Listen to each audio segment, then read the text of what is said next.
George Washington nació el 22 de febrero de 1732 en el seno de una familia acomodada de origen inglés establecida en América desde mediados del siglo XVII en Wakefield, Westmoreland, Virginia. Hijo de Agustín Washington, juez de paz, y de su segunda esposa Mary Ball, su padre tenía una plantación, Ferry Farm, trabajada por esclavos, que a su muerte George heredó. Su hermanastro mayor Lawrence heredó Little Hunting Creek y lo rebautizó como Mount Vernon. Huérfano a corta edad, fue amparado por Lawrence y recibió una educación elemental. Desde los 14 años, George Washington reveló interés por la carrera de las armas.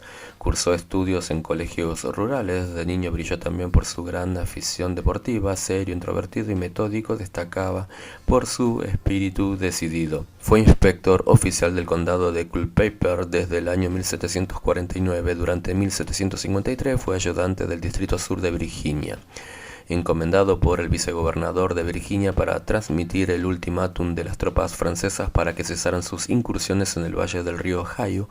Posteriormente comandó la protección a los trabajadores que levantaban un fuerte en los horcajos del río Ohio.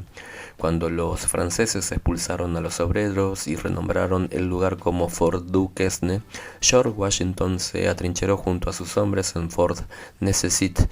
Un asalto francés le obligó a aceptar las condiciones de rendición y tuvo que marcharse con lo que quedaba de su compañía. En mayo de 1755 se alistó para servir como ayuda de campo del general británico Edward Braddock. Washington fue elegido en agosto de 1755 para comandar el regimiento de Virginia.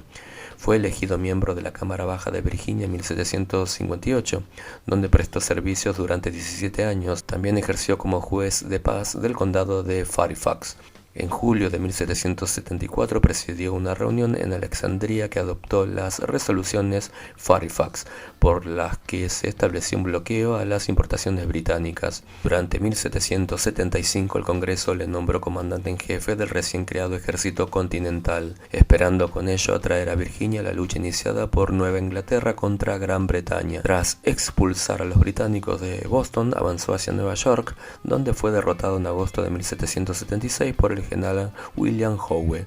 Washington cruzó el río Delaware en la noche del 25 de diciembre de 1776 y tomó Trenton el 3 de enero de 1777. Derrotó a las tropas británicas en la batalla de Princeton. Trató, sin conseguirlo, bloquear el avance de Howe hacia Filadelfia en la batalla de Brandywine Creek. Cuando la ciudad es ocupada por los británicos, libró un combate en Germantown, pero la superioridad del enemigo le obligó a retirarse. Junto a sus hombres pasó el invierno siguiente en Valley Forge.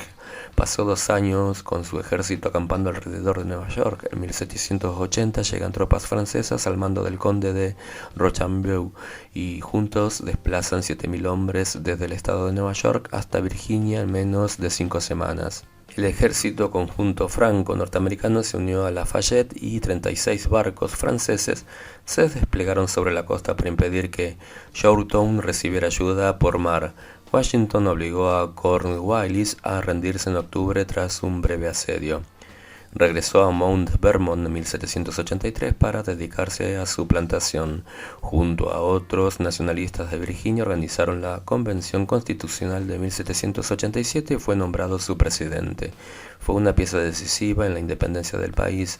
Bajo su mandato, los Estados Unidos formaron una entidad político-económica con amplias perspectivas y gracias a sus dotes de organizador y a su neutralidad, la joven nación americana consolidó los cimientos que le permitirían elevarse al nivel de gran potencia. Su asistencia a la Convención Constitucional y su apoyo a la ratificación de la Constitución tuvieron mucha importancia para las convenciones estatales de 1787 y 1788 y convirtieron a Washington en el principal candidato para la presidencia de los Estados Unidos. Fue elegido presidente en 1788 y nuevamente en 1792. Presidió la formación y operaciones iniciales del nuevo gobierno. Como primer presidente de Estados Unidos, George Washington gobernó gobernó con un estilo federalista. Cuando los agricultores de Pensilvania se negaron a pagar un impuesto federal sobre el licor, Washington movilizó un ejército de 15.000 hombres para sofocar la rebelión del whisky. Con el nombramiento de Alexander Hamilton como secretario del Tesoro y Thomas Jefferson como secretario de Estado, puso a las dos figuras más capacitadas y relevantes de la generación revolucionaria en los puestos de mayor responsabilidad. El deterioro de las relaciones con Francia en 1793 marca el punto de partida de su declive político. Fue incapaz de impedir que los Estados Unidos conocieran también una crisis con Inglaterra, país que, condicionado por la lucha en Europa, inició la confiscación de navíos en detrimento del comercio americano.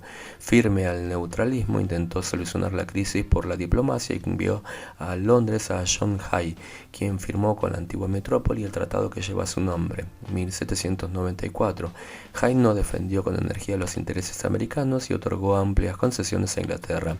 De ahí que este acuerdo fuese el argumento determinante que acentuara la oposición interna contra él y que le indujera a no presentar su candidatura en las elecciones presidenciales de 1795. Mermado en su prestigio político, una vez leído su mensaje de despedida en septiembre de 1796, se apartó de la vida pública. Regresó al servicio activo militar, ya anciano, cuando con ocasión del estado de guerra no declarada con la Francia del Directorio, volvió a nombrársele comandante en jefe del ejército en 1798. Tras la muerte de su hermanastro, Mayor Lawrence heredó la plantación familiar de Mount Vernon. Parece ser que su gran amor fue Sally Cary, una mujer idealista permanentemente a su lado en la causa por la independencia. No pudo amarla públicamente porque estaba casada con su amigo George Fairfax. Se casó en 1759 con una viuda propietaria de un gran terreno llamada Martha Custis. Tras el matrimonio se convirtió en uno de los hombres más ricos de Virginia. El 4 de noviembre de 1752, George Washington se inició en la masonería en la logia de Fredericksburg. El 29 de abril de 1788 fue nombrado venerable maestre de la logia de Alexandria, cargo que mantuvo cuando fue elegido presidente de los Estados Unidos.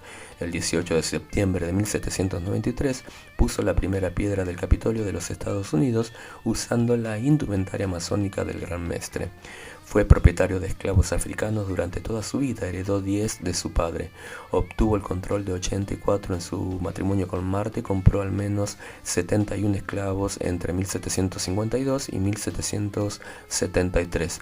Se convirtió en el único padre fundador destacado esclavista que emancipó a sus esclavos. Sin embargo, no los liberó en vida, sino que incluyó una disposición con su voluntad de liberar a sus esclavos a la muerte de su esposa. En el momento de su muerte había 317 esclavos en Mount Vernon. El 1 de enero de 1801, un año después de la muerte de George Washington, Martha Washington firmó una orden para liberar a sus esclavos. Considerado héroe nacional, el gran forjador de la independencia del Estado, retirado desde 1797 a Mount Vernon, falleció el 14 de diciembre de 1799. El mismo George Washington en una ocasión interpretó el significado de la bandera en estos términos: tomamos las estrellas del cielo, el rojo de nuestra madre patria, separándolo con franjas blancas para de esta manera indicar que nosotros nos hemos separado de ella, y las franjas blancas pasarán a la posteridad como símbolo de la libertad. La nueva enseña fue izada por primera vez en el fuerte Stanwix, sitio de la actual ciudad de Rome, estado de Nueva York, el 3 de agosto de 1777. 3 días después tuvo su bautismo de fuego en la batalla de Oriskany, Nueva York, donde los colonialistas obligaron a los ingleses a retirarse. ¿Sabías que su educación formal terminó a los 11 años? Tras la muerte de su padre, el joven George no tuvo la oportunidad de educarse en Inglaterra, privilegio que se le había otorgado a sus hermanos mayores.